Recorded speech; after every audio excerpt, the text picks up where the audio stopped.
as far as what a tattoo artist is, I guess it's, I guess it's kind of inherent in the name, but I mean, we're somebody who marks someone's skin permanently. When we're not doing that, we're working on other artistic endeavors that help us be better at marking people's skin permanently.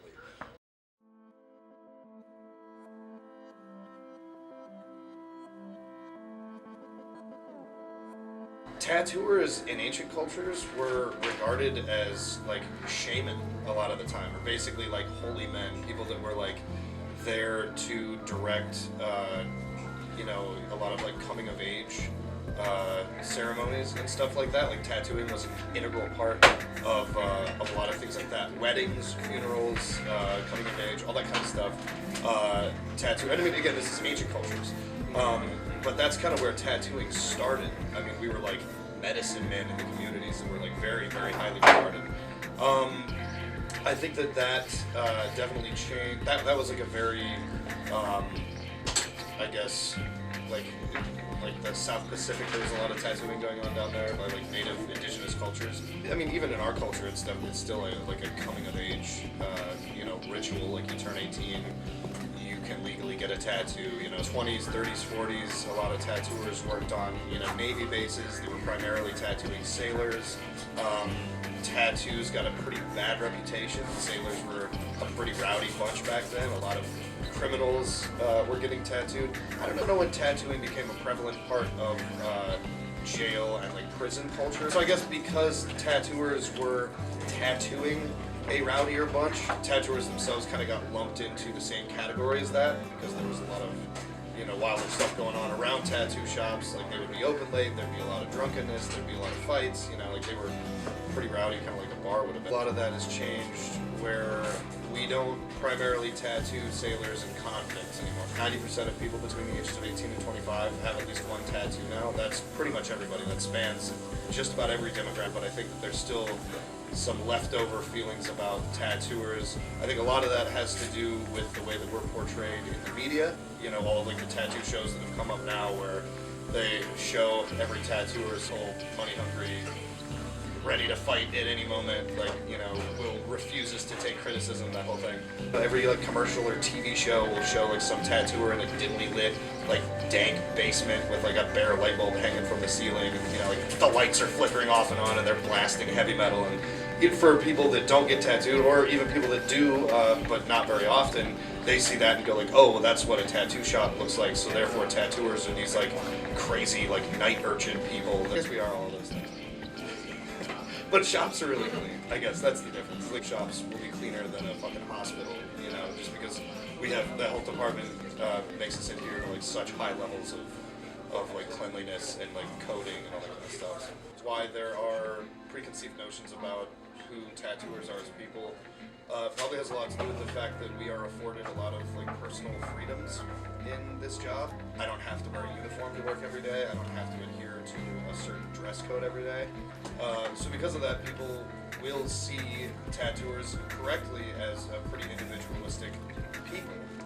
If I was in a suit and I was clean cut, would I be more accepted by society? And also, because we're tattooers, we get a lot of tattoos because that's part of our trade. My perception is so altered that I can't even really speak on what people even think anymore, because I stopped caring a long time ago. Because we can look however we want to look in this job, people see that and go like, oh, there's somebody that doesn't follow rules necessarily. People see something that looks different than themselves and they start to judge it pretty immediately. Tattooers are very highly skilled, and we spend a lot of years training to do what we do. I don't know if people know that or not about tattooers, I guess. I assume because I mainly encounter people that get tattooed every day, so I, get treated with a certain amount of respect from them because they've come in to be permanently marked by me, so they kind of know the deal. But I mean, if you've never been into a tattoo shop, I don't know what people think as far as like our training or our background or stuff like that. I don't know if they just think that we're some guy who walked in off the street and decided to start tattooing. It takes years of training and education before you ever even tattoo somebody.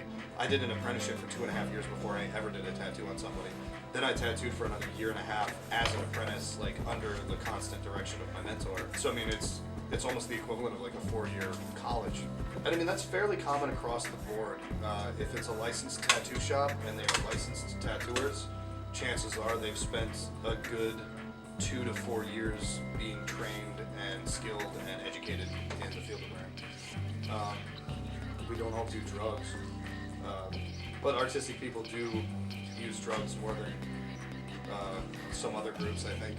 I don't personally do any of that, but I knew there was a tattooer that used to work here, and he would smoke a ton of pot every day before he would tattoo and draw, and like he was amazing and stuff like that. If I smoked pot before I started drawing, I would go nuts.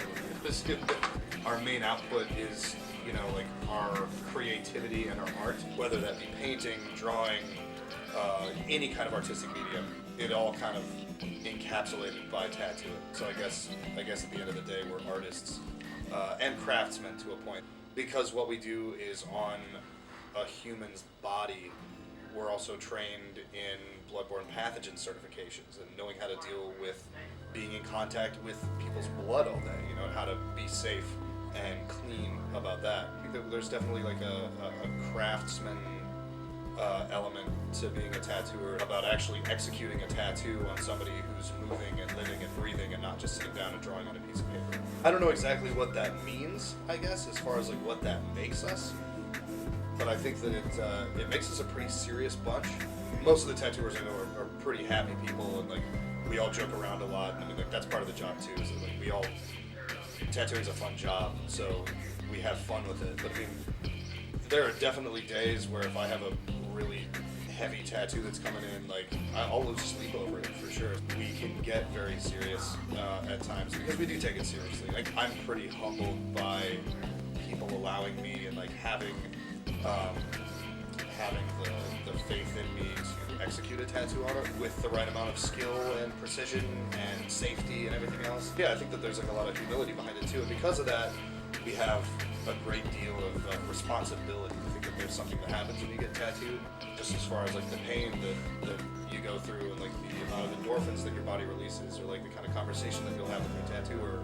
All of that like stacks up to like one experience that I feel pretty responsible for as a tattooer. I've been to tattoo shops before and gotten tattooed by people that were total jerks, that made it like a really like stressful experience, and one that wasn't necessarily fun or exciting.